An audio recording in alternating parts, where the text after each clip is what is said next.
अस्सलाम वालेकुम नाज़रीन, आप देख रहे हैं न्यूज़ पाक 24 और मैं जावेद हूँ।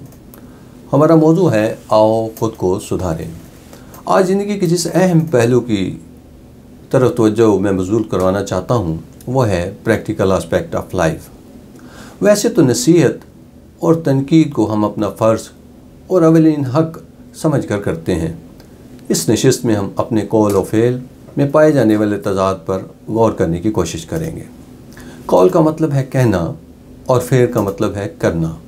आपने ये मुशाहिदा किया होगा कि बाज़ औक़ात कहने वाले की बात दिल में उतर जाती है और कई दफ़ा कहने वाला कहता रहता है और सुनने वाले के कान पर जूं तक नहीं दिखती। इसमें ख़ास व आम और अमीर और गरीब की बात नहीं है, ये मामला बाअमल और बेअमल का है। आम तौर पर हम रोज़मर्रा की बुनियाद पर इस तरह के जुमलों का तबादला ख्याल भी करते हैं, जैसा कि हमें कुरान और नमाज पढ़नी चाहिए, वालिदैन का अदब व एहतराम करना चाहिए, बच्चों पर शफ़क़त करनी चाहिए, वक्त की पाबंदी करनी चाहिए, झूठ नहीं बोलना चाहिए, बददयांती नहीं करनी चाहिए, वादा खिलाफ़ी नहीं करनी चाहिए। जो अपने लिए पसंद करें वही अपने भाई के लिए भी पसंद करें, वगैरह वगैरह। अब सवाल ये पैदा होता है, क्या अमली तौर पर हम ऐसा ही करते हैं और क्या जो हम करते हैं वही कहते हैं? या मैं ये कहने में हक़ बजानिब हूँ कि अमली ज़िंदगी में हम ऐसा करने से कासिर हैं। यकीनन हमारे कौल व फ़ेल में तज़ाद पाया जाता है।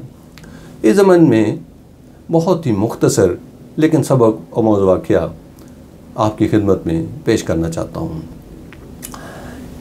एक मरतबा एक औरत अपने बच्चे के साथ आप सल्लल्लाहु अलैहि वसल्लम की खिदमत में हाज़िर हुई और अर्ज़ किया कि मेरा बच्चा गुड़ बहुत खाता है, आप इसे मना फरमा दें। नबी मुकर्रम सल्लल्लाहु अलैहि वसल्लम ने उस औरत की बात सुनकर उसको कहा कि कल आना। वो औरत चली गई और अगले दिन आपकी खिदमत में हाज़िर हुई और दोबारा वही गुजारिश आपकी खिदमत में पेश की। आपने बच्चे के साथ शफ़क़त फरमाई और कहा, बेटा गुड़ ना खाया करो।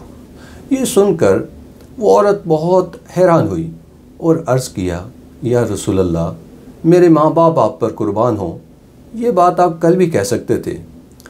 इस पर आप सल्लल्लाहु अलैहि वसल्लम ने फरमाया कि कल मैंने भी गुड़ खाया हुआ था, इसलिए मना नहीं किया। अल्लाह ताला हमें नबी रहमत के नक्श कदम पर चलने की तौफ़ीक़ अता फ़रमाए। हमने अपना एहतसाब ख़ुद करना है।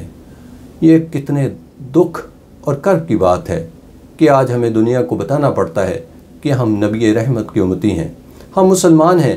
हमारा किरदार, गुफ्तार और अमल ये बताने से कासिर है कि हम रहमतुल आलमीन के ग़ुलाम हैं।